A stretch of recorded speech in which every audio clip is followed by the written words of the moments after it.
شروع کرتا ہوں اللہ تعالیٰ کے نام سے جو بڑا مہربان نہایت رحم والا ہے۔ حدیث شریف: جب آپ صلی اللہ علیہ وسلم کوئی کلمہ ارشاد فرماتے تو اسے 3 بار لوٹاتے یہاں تک کہ خوب سمجھ لیا جاتا، اور جب کچھ لوگوں کے پاس آپ صلی اللہ علیہ وسلم تشریف لاتے اور انہیں سلام کرتے تو 3 بار سلام کرتے۔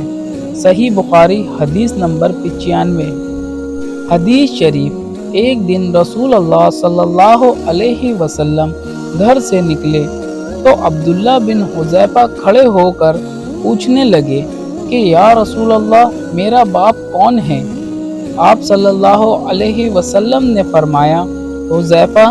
پھر آپ صلی اللہ علیہ وسلم نے بار بار فرمایا کہ مجھ سے پوچھو، تو عمر رضی اللہ عنہ نے 2 زانو ہو کر عرض کیا کہ ہم اللہ کے رب ہونے پر، اسلام کے دین ہونے اور محمد صلی اللہ علیہ وسلم کے نبی ہونے پر راضی ہیں، اور یہ جملہ 3 مرتبہ دہرایا۔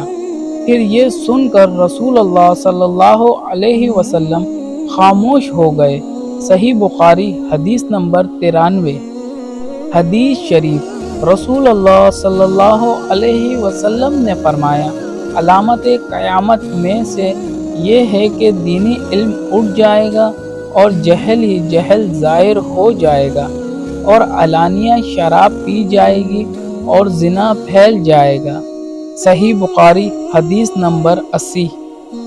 حدیث شریف: آپ صلی اللہ علیہ وسلم نے فرمایا کہ ایک وقت ایسا آئے گا کہ جب علم اٹھا لیا جائے گا، جہالت اور فتنے پھیل جائیں گے اور حرج بڑھ جائے گا۔ آپ سے پوچھا گیا کہ یا رسول اللہ، حرج سے کیا مراد ہے؟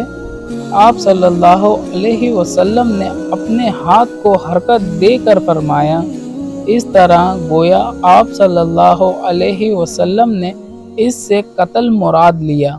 صحیح بخاری حدیث نمبر 85۔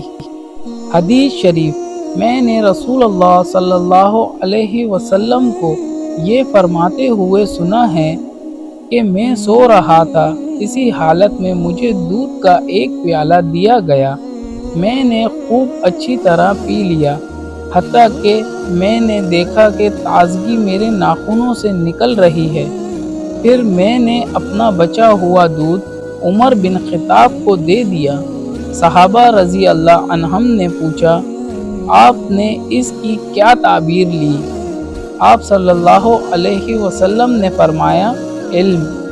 صحیح بخاری حدیث نمبر 82۔ ثواب کی نیت سے حدیث شریف کو لائک، شیئر اور کمنٹ کریں، اور چینل کو سبسکرائب کر لیں۔ جزاک اللہ۔